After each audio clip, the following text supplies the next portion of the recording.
Buona tarde, buenas tardes. Good afternoon, smart citizens. Welcome to day 3 of the Smart Cities Expo World Congress. My name is Femi Oke. I am your host for this main auditorium. Let me just give you a little tour of it. Podium, keynote chairs, and I'm going to point out the microphones because we do Q&A in this space. There is one in the aisle here. There is one in the aisle here. And there is one in the aisle right here.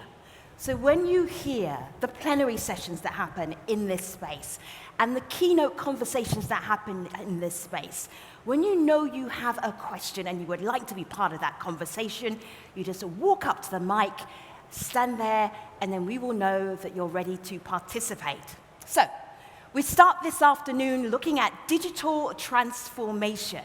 You will be seeing and hearing from a broadcaster and digital guru, and also a cyber expert, security expert. I know that you are here to see them, and I don't want to keep you waiting any longer. So please welcome Shira Rubinoff and Pipo Serrano. Good afternoon.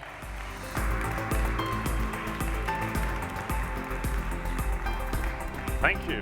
Thank you very much. This is a bit like cinema. Pleasure to I be don't know. here. Thanks, Femi. It's amazing. Great. I don't know. Someone is going to sleep there sometime.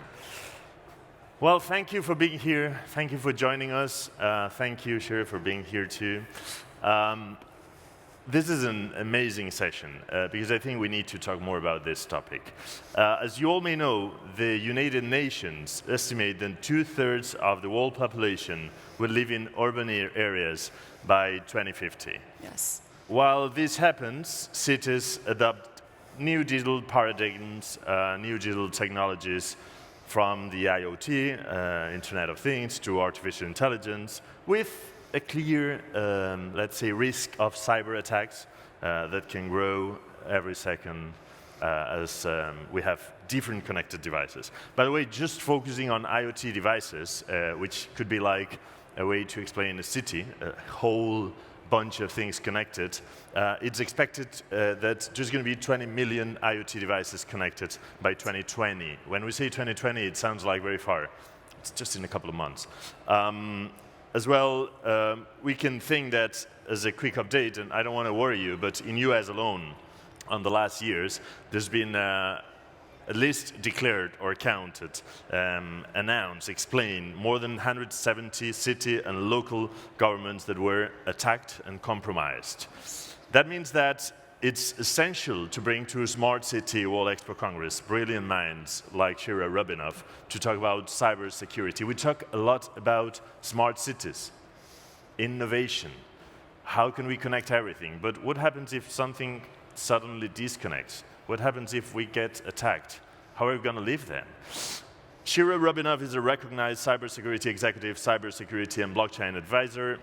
She's a global keynote speaker and influencer. You can follow her. You'll see she's got a bunch of followers all around the places. And she currently serves as president of the New York City-based technology incubator Prime Tech Partners, apart from being the social media security firm Secure My Social president. And something else, she also serves on the board of the Executive Women's Forum for Information Security, leading women in technology, something that we need. More women in technology, more women in IT, more women in AI, more women in general. We need that savvy expertise from women, and apart from other several various tech firms. By the way, if you want to know more about her and you wait for some weeks, I think there's going to be a book released very soon about cybersecurity called Cyber Months. Welcome, Shira. It's a great pleasure having you here. Pleasure to be here. Thank you. And the first thing I would like to, because when we think of cities, if we go on a smaller kind of city, if we reduce cities, we've got the big top cities, mid-size, small. Then we've got communities, residents, and then we've got city houses, I mean your home, your local. And if we go even to smaller, community, it's your body, yourself, how you connect. The reason why I say that is because the way Shira explains all the cybersecurity needs comes from in a part from a human point of view, and you tend to say that the weakest part of the cybersecurity chain comes from human. Well, How is that? yeah, that is the general understanding. However, I say, you know what, let's make the human part of the solution. They don't need to be the problem.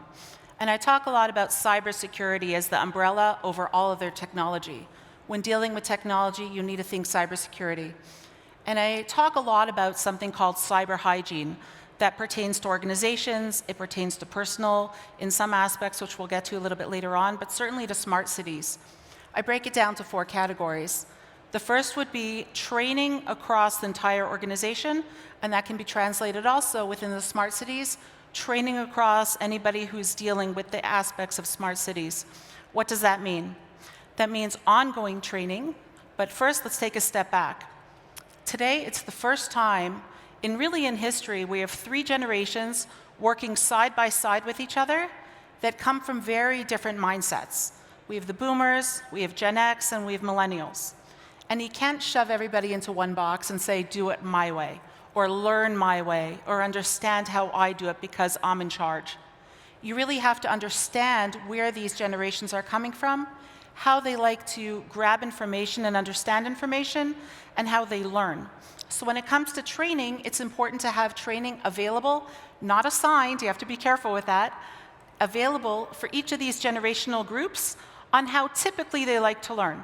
For example, when you think millennial, you might think more of a gaming aspect, you might think video, there might be different ways of training that should be available cross-generational. And ongoing training, what does that mean? Typically in the past, organizations would say, today we have a training session. They might do it once a quarter, once a year. They'd throw this big training session, grab everybody in, make a big party out of it almost, and go through training and make sure that they feel that their employees or the workers within these organizations would really grab that information. The problem being with that, that's almost called an information dump. And they'd expect within a month you'd come back and ask any of the people who went through the training, what did you learn? More often than not, there'll be little aspects of it. Training needs to be continuous, needs to be updated, and needs to be ongoing. Number 2 would be global awareness. Global awareness really means, what is the global awareness of cybersecurity culture within my organization when it comes to security? And that also, again, can be translated into smart cities. What do we expect of our citizens, of the people involved, and how we're actually bringing this all together? Then number 3 would be updated security and patching. That almost would translate a little bit into digital transformation within an organization. So a step back over here, in the past, you'd have an organization where you have your COO and your CIO, both with different job personas, and also they'd be incentivized in ways that would only pertain to their role. For example, the COO would say, I need to get things to run smarter, faster, and better. Quick, quick, quick, I got to get it done. I have deadlines, I need to move it along. The CIO would say, wait a minute, we have security to deal with. Slow down, let's talk about the security. Let's talk about the patching. Patching, obviously, we should always have updated OS systems. But when it comes to patching, it's not a small job. For those of people out there who don't understand what's involved in that, think about every device needs to be updated when it comes to patching. Think about third-party software. Think about people uploading or downloading information onto their machine that might have problems with the patching itself. Then you have to isolate it and put it into trial mode before it's actually put into production. Okay, but if we go on some of these specific things that you were saying, so many interesting things that we should kind of try to go in depth with each of them. When you point out the human factor as a key thing, and I read lots of things that you explain about, for example, the social connections. I mean, security, normally, let's say structures, connectivity is pretty sure, but people sometimes are not that, let's say, safe. And you talk, for example, about the insider threats, about non-conscious threats. Tell me a bit about how you connect that things, that organizations, that social media, and the way people behave on organizations like the ones you help to the city. How does that work? Certainly. I just want to touch upon the 4th aspect because that will literally lead into what you're asking. Go with that. The 4th piece is zero trust. Basically, that's access into information. I'll give a quick example. Think about an old castle. If somebody in the olden days would go over the drawbridge, cross the moat, they'd have access to the full castle. Think of that as information. Zero trust means there's a guard at every door. Identify. If you're able to get access, you have access. So going into insider threats, 2 types of those. And most of the data breaches these days have happened because of some sort of insider threat. Number 1 is malicious insider threat.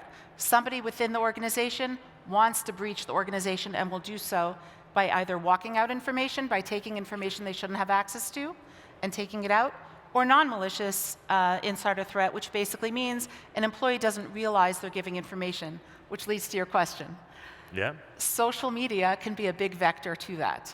And I love that, because I'm sure that all these people around has LinkedIn accounts. Probably these days are, you've got a working hard, there's LinkedIn accounts, connecting with a lot of people, interesting people that you're meeting. And Shira explained how relevant is who do we connect with on LinkedIn. I know this sounds like far from the city, but it's not, because we are who makes the city. Correct. We are who kind of create these connected people. Tell us about that. Exactly. Think about organizations, smart cities. Companies typically have rule sets, what you can and can't do at the workplace. Forget about the fact that BYOD, everyone's bringing their own devices, everybody has their social media accounts, and you can't tell your employees, or let's say even workers within the smart city ecosystem, what they can and can't do on social media on their personal accounts. So let's take LinkedIn, for example. LinkedIn is the #1 business tool pretty much on social media that I'm sure most people in this room have. And most people would like to put enough information out there for it to be relevant, possibly, for their next job, for people to see what they're doing, talking about what projects they're working on, and the like. So here's an example of how it can actually work against you. Somebody comes into your organization who might be entry-level position within the organization, and they're put on a very interesting project. Might not be leading the project, but they're on the project. They're excited. They put it on their profile, working on XYZ project. Then there's a, let's call it bad actor, who's looking to infiltrate the organization, do a little social media surfing, see this new hire, and say, okay, I'm going to befriend this person. So bad actor, just to clarify. Oh, yes, a bad actor. Someone who's yes. pretending to be some other person. Correct, thank you. Right.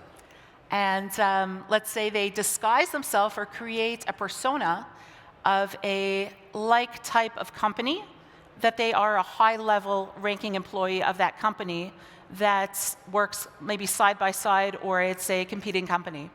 They reach out to this individual, say, oh, this looks interesting, I love what you're doing, I'm impressed by your work, I'd love to link in with you. This employee's highly flattered, links in. This bad actor may or may not contact this person right away. They may prove something, as I was discussing earlier with Pipo, called something called low and slow. They have that connection, but they don't use it right away. Wait a few months, then they reach out to this employee, and they say to this employee, I love the fact we're connected. The employee is seeing this high-level executive. Can you please make a warm introduction into another person within the organization? The employee is thinking back, saying, I must have met him somewhere. He's a trusted source because we're LinkedIn, and then makes this warm introduction in. So you can see the levels that follow is a level of trust. They're banking on the fact of the human factors of somebody being trusted because of a connection they have. People need to be very careful about A, what they put on social media, if they're putting things that could actually give over information that they shouldn't. Think of somebody in M&A that might be posting on Facebook saying, hey, I'm going to Redmond, Virginia, I'm looking forward to my projects. Redmond, Virginia, they're sitting Microsoft. Somebody does enough digging, they might see, oh, Microsoft is acquiring a company. Information giving is very critical on how you actually dress it up and what you share. Who you're connected to before you take it the next step, do a little digging backwards and make sure you're not being too trusting of somebody because on how they're disguised. Okay, and how do we protect ourselves then? I mean, is it all about what we share? Is it partially what we share and partially where we share it? How do we protect ourselves? As a persona, as people, as a community, as a city, how do we do it? That's a great question. We live in a time where technology is at the forefront. We're moving so quickly. Everybody's in a rush. We have so many parts of our lives that are actually spun out by technology. So we're able to access data quickly. We're able to do things quickly. We're able to do banking. We're able to talk to our friends. We're able to text our kids. We're able to do all sorts of things, but we're moving fast. The #1 thing that I tell people is stop and pause. Before you do anything, stop and pause. Could it be a phishing attempt? Could it be all sorts of things that are going on? A couple things that I tell people personally is, number one, when it comes to phishing, don't click on links. Even if it looks like an illegitimate link, the most important thing to do, go to the web browser yourself and type it in. If you get a phone call, sometimes this new type of phishing attempt could be spear phishing, whale phishing into any type of people within the organization. They call you to instate panic. Your account has been breached. Here's the last 4 numbers of your, well, in the States, the Social Security number. They give you enough information to A, be trusted. What you do is you ask for a phone number or you look at your cards and you call back yourself. Never answer information on the phone, ever. It's never a good idea. So again, the stop and pause will save you heartache, will save organizations heartache. It's not going to be completely foolproof, but at least it's going to stop a lot of the problems. Can we apply that stop and pause to every single thing we do online? Let's say I'm going to publish something and I'm going to share some specific content. Should I count to 10 before saying share it? Count to 15. 15, great. We'll count to 15. And apart from that, yes, there's something else that you and I were discussing before. There's something that we never do. And I would like to, if there's anyone who did it, we've got 3 mics, so I invite you to explain it. But have you ever read the terms and conditions of any service that you're using on the net? All of them. You did? No. Okay, I thought. I'd love to jump in on that. That is a very, very important thing you're highlighting here, Pipo. I want to give everybody an example that people are very, very aware of. Think about Candy Crush. How many here have played Candy Crush? That social media game or any game online that you have to have access to? Has anyone read what they ask you to do? We're going to get access to your camera. We have access to your contacts. We may record you. We may take pictures of you. We may take your firstborn. Okay, they don't do that. But pretty much you're signing over your life because people want to play the game. Quick, quick, quick, yes. Similarly, when we look back at the Facebook Cambridge Analytica issue, nobody in that area, I wouldn't say nobody, but most people did not read terms and conditions, which was a 42-page document about, I think. At the end of the day, you read your terms and conditions, you know what you're getting into. Don't sign away your life to play a game. It's not worth it. Terms and conditions are critical, what you're asked to do, and a lot of these apps are saying, I can use your camera, I can take your pictures, I can access your documents. Look at these things. You'd be very, very surprised. I encourage you all to look at some of these apps that you've downloaded. Yeah, but something interesting then is, if we connect that to cities, I don't know if anyone is going to deliver us the terms and conditions of the city. Because we're kind of signing a contract, a digital contract. Let's say UK. UK has around 4 million cameras in the whole country, and in London alone, there are 600,000 cameras following you. Every one of you, if you're in UK, are going through 14, or let's say there is a camera for every 14 people, and you would go through around 30 or 40 cameras a day. Who's going to tell us this is going to be fair? And we can trust our governments, but what about if there is a cybersecurity breach? What happens with our information, with me and my daily duties, routines, and things? How is that going to be protected? Well, let's think about also the aspects around smart cities when we talk about the security around that. Think about all the interconnected devices. Think about the IoT. Think about 5G speeding things up. The speed that that we can do things is a speed that people could pull data. The bad actors can pull data. Yeah. What could we do as people? They will access my fridge. Exactly. They will know if I've got fruit or not. They will access everything. Well, think about if you talk about smart devices, that goes back to another piece. You're only as secure as the organization who is protecting that device itself. So you may personally be doing things, but if you're allowing access and trust, again, that big aspect of trust, you have to know what you're dealing with. So when you're talking about what could people personally do, is know your data.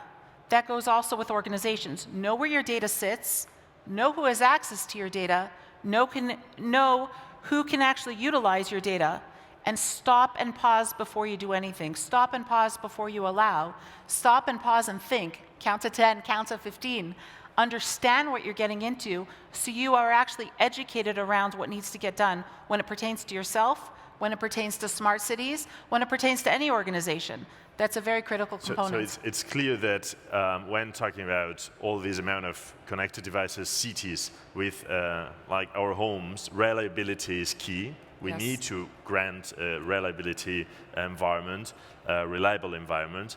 The thing is that one of the recommendations that you also say, apart from counting to 10, 15, or 50, if you have Yeah. time enough, There you go. it's to be proactive Yes. and to prevent before it's too late. Tell me a bit about your proactive and reactive idea on the Terrific. whole thing.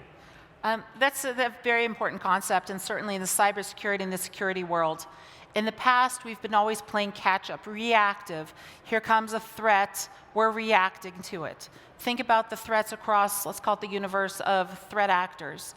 There's going to be a lot of them coming from all over the place. In the past, organizations would act as their own self and say, you know what, I'm going to figure it out on my own. Today, some of the major security organizations understand that we have to share information. This is also a good point for smart cities. That's interesting. Sharing of information, sharing of intel, sharing the understanding of what the threats are out there so we could bind together and be proactive in our security posture in order to stop some of these incoming threats and incoming problems. So the sharing of information is critical, proactivity of being ahead of the game and not just reacting to the issues. I love it because you say normally that we should share our intel. I don't know if it's happening at certain points, but you say normally that the bad guys do it. So the bad guys They share do. intel and the good guys don't. Well, think about a ransomware attack. Yeah. We talked about this earlier as well. An organization, if they're held by ransomware and they pay it, who do you think they're going to share that information to and maybe split the profits? So one of the things I tell organizations is back up your data, but back it off-premise. Back it up daily, weekly, as often as you can. So if you have this ransomware attack who's holding you hostage from your business doing, able to operate, you're able to continue your operations without being held hostage, lose money, have problems. But back it up off-premise. More than not, organizations are backing up their data, but on-premise in the same spots where the ransom attacks are actually going to happen. It's amazing because when Shira, we were having a coffee early this morning and she was telling me about that, back up your data. Many companies, and you help many companies on this, don't have backups for 15 days. Yes. How is that possible? I mean, are you really encountering situations like that? They tell Yes. you, we have a backup from 15 days ago, so the hack was longer. yesterday, and that means that we cannot afford missing the 15 days of work. Is that real? It is real, and the big problem is some of these organizations may say to themselves, you know what, I'm not a target, I'm not big enough. Every organization is a target. Think of the people who are trying to attack organizations. It's much easier to penetrate a smaller organization, a little bit from here, a little bit from there. That all adds up. So everybody is a target. Backing up often is so critical. You can't stress that enough. And It amazes me. I mean, Yeah. I've got my phone and I try to back up like every 2-3 days just in case, and I've got nothing like compared to these companies. But regarding to that, that connects it pretty much to cities. Yes. We tend, and I don't want to be pessimistic on this, but we tend to talk about innovation, connected devices, 5G, with the deployment that all this means. But what happens if we have a huge hack, a huge cyber attack in a city where the traffic lights are connected with the bus is connected with the people is connected with, I mean, what's going to happen? We hope it never happens, but well, think of it. Everything is interconnected, and it all could be framed as the same way. Think of an organization, think of any type of interconnected devices. Everything, even though it's interconnected, should also have a backup of its own that doesn't rely only on the source it's connected to. If it relies only on the source it's connected to, everyone will be at a standstill. The city will be held at its knees. It's very important to understand what it's connected to, what access it has, how's the security around it, who has access to it, who's able to make modifications, who's able to just get in there and make things go. Know your data, but know your data everywhere. yeah, and of course, and we were saying that before, and I would ask you if any of you have any question for Shira, start thinking on it, because in 1 or 2 minutes I'll invite you to ask her whatever you're interested in. But before that, some of these attacks are well known as ransomware. Basically, they take your data, your databases, and they ask you for money Yes. in exchange of your data, which is yours. If that happens, we can see, for example, last year I remember, or some couple of years maybe in Baltimore, there was a huge attack, and We don't know if they pay. Nobody says when they pay. But for example, we know that Maryland refused to pay, and that turned the city like in a chaos for several weeks. Yes. And you say never pay, because the bad guys know that if you paid once, you will pay a second time, and you're on the list. How do you manage that then?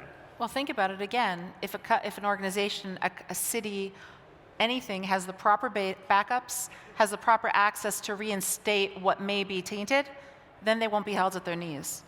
If it's not done correctly, they have no choice but to pay some ransomware because they need to get moving. To have a city completely stopped and not being able to be mobile or to continue the operations the way it's supposed to is detrimental to everybody. So how do you operate? Having the proper cyber hygiene across your organization, across your city, having the right protocols in place, also having the right teams assigned to each of these things.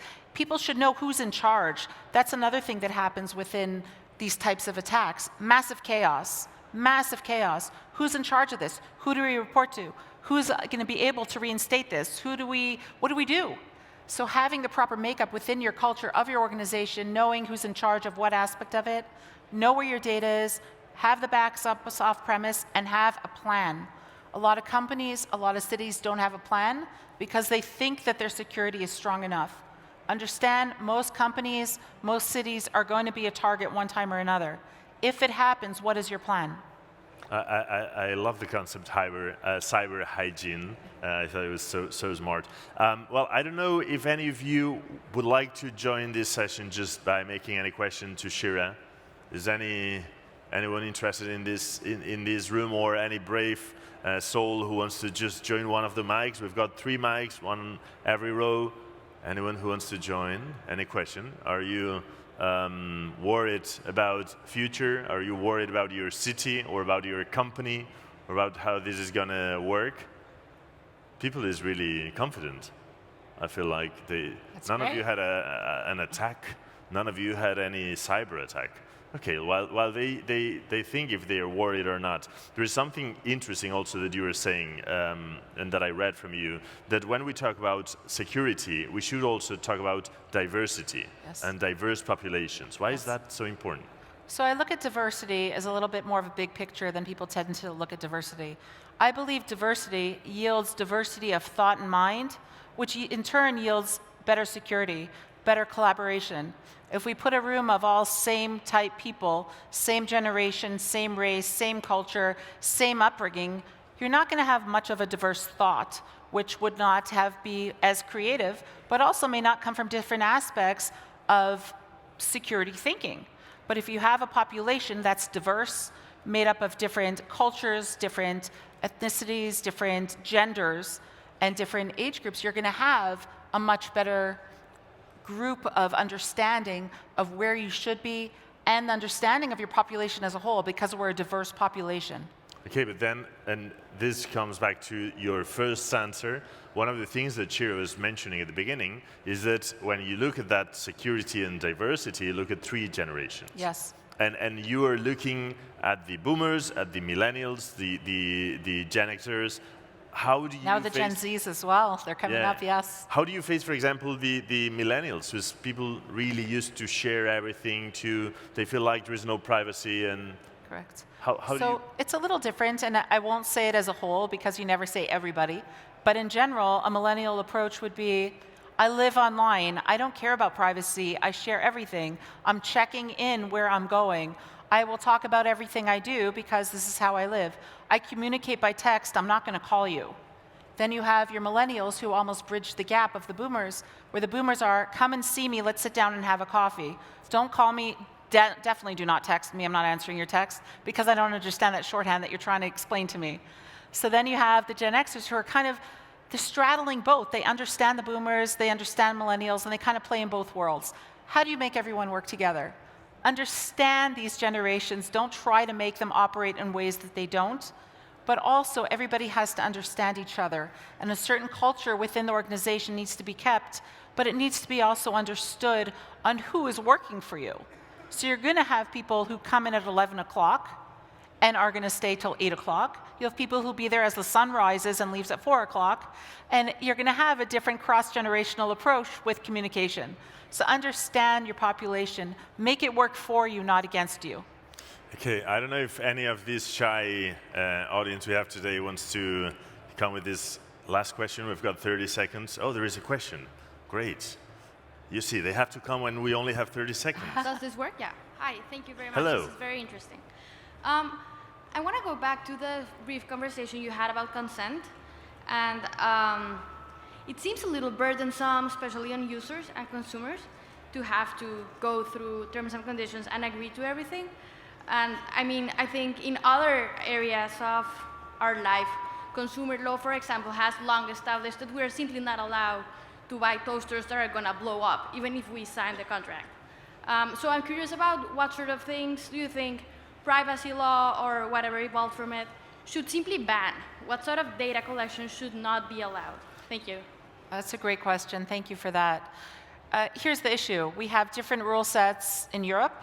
We have different rule sets in America, with different states having different rule sets, and there's no uniformity across all of it. But when it comes to consent, again, think of yourself as your own personal CEO. You're the CEO of yourself.